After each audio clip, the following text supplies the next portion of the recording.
Hello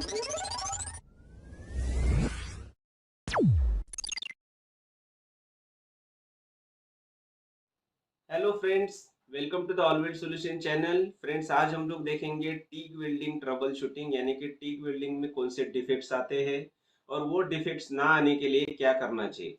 ज़्यादातर welders के comments आते हैं कि वेल्डिंग करते समय पोरोसिटी आती है, लेकिन पोरोसिटी सिर्फ गैस के कम होने की वजह से या बेस मेटल खराब होने की वजह से ही नहीं आता है, उसके अलावा भी कुछ रीजंस होते हैं जिसकी वजह से वेल्डिंग में पोरोसिटी आती है।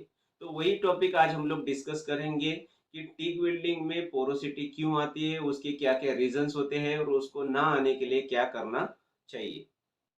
तो फ्रेंड्स, यहाँ पे आपको एक स्क्रीन पे स्लाइड दिख रही है और ये स्लाइड को आज हम लोग एक्सप्लेन करने वाले हैं, मैं एक्सप्लेन करने वाला हूँ। जैसे ये स्लाइड में लिखा है पोरोस फॉर्मेशन। पोरोस फॉर्मेशन के कॉजेस क्या होते हैं, क्यों पोरोस फॉर्मेशन यानी कि वेल्डिंग में पोरोसिटी क्यों आती है, उसके 6 रीजन है। जैसे फर्स्ट है गैस फ्लो रेट कम।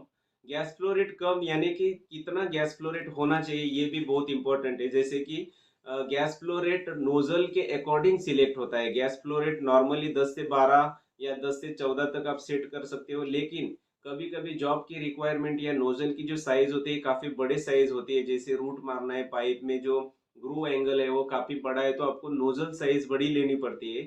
और नोजल साइज जब बढ़ जाती है साइज की वजह से आपको गैस फ्लो रेट चेंज करना पड़ता है। जैसे कि आप 10 से 12 स्टैंडर्ड स्मॉल थिकनेस के जॉब के लिए जब आप 8 या 9 नंबर या 10 नंबर की नोजल सिलेक्ट करते हो, तो 10 से 12 लीटर पर मिनट आप गैस फ्लो रेट सेट करके वेल्डिंग कर सकते हो। तो रिक्वायर्ड फ्लो रेट क्या है, 10 से 12 है। और आपने अगर उससे कम सिलेक्ट किया है, 6 पे रखा है, 5 पे रखा है या एकदम लोएस्ट रेंज पे है, तो उसकी वजह से वो जॉब प्रॉपरली शील्ड नहीं होगा और उसकी वजह से क्या होगा, वेल्डिंग में पोरोसिटी आएगी। दूसरा है इमेज, एयर इंटरप्ट हो रही। जब आपका गैस फ्लो रेट काफी ज्यादा है तो टर्बुलेंस क्रिएट होगा, जो मिक्स है जो जॉब को टकरा के वो टर्बुलेंस क्रिएट होगा और उसकी वजह से क्या होगा, एयर और नाइट्रोजन इंटरप्ट होने के चांसेस ज्यादा रहेंगे और उसकी वजह से वेल्डिंग में पोरोसिटी आएगी। जैसे कि ये 2 रीजन हो गए, एक है कम फ्लो रेट, दूसरा है ज्यादा फ्लो रेट। ये दोनों चीज की वजह से वेल्डिंग में पोरोसिटी आ सकती है। तीसरा क्या है, एयर का जो फ्लो है। आप अगर ओपन एटमॉस्फेयर में वेल्डिंग कर रहे हो तो एयर जो फ्लो हो रही है और एयर फ्लो का जो डायरेक्शन अगर वेल्डिंग को डिस्टर्ब कर रहा है, गैस फ्लो रेट को डिस्टर्ब कर रहा है, वो 1 मीटर पर सेकंड से ज्यादा फ्लो रेट है अगर ओपन एटमॉस्फेयर में, अगर आपने उसको कवर नहीं किया है वेल्डिंग को, तो उसको कवर नहीं करने की वजह से क्या होगा, फ्लो रेट डिस्टर्ब हो जाएगा और उसकी वजह से वेल्डिंग में पोरोसिटी आ सकती है। चौथा इमेज है, गैस नोजल जो आपने सिलेक्ट किए है वो काफी छोटी है।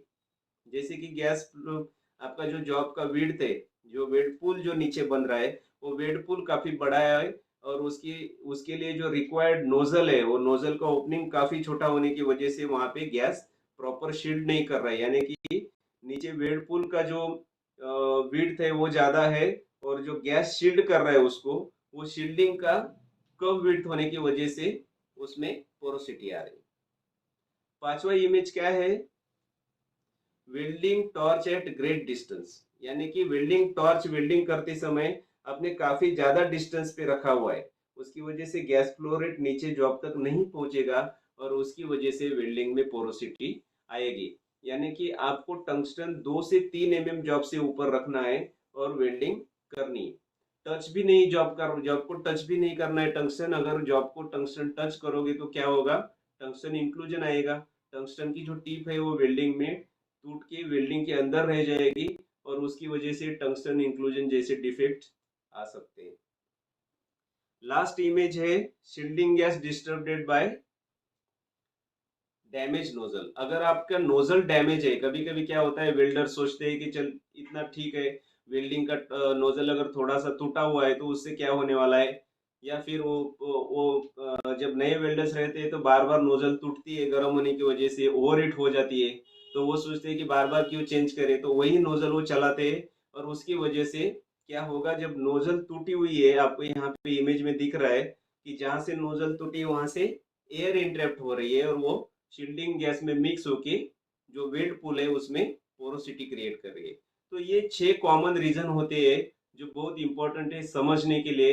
जो वेल्डिंग में अगर आप इसमें समझते हो तो वेल्डिंग में पोरोसिटी आने के चांसेस जीरो हो जाते हैं। तो ये कुछ कॉमन रीजंस थे, उसके अलावा भी कुछ हम लोग नेक्स्ट वीडियो में कुछ डिफेक्ट्स या फॉल्ट एंड कॉन्सिक्वेंसेस डिस्कस करेंगे। फिलहाल जो कमेंट्स का जो आंसर था कि वेल्डिंग में पोरोसिटी आने के रीजन क्या होते, ये वीडियो में बनाया था। Thank you very much.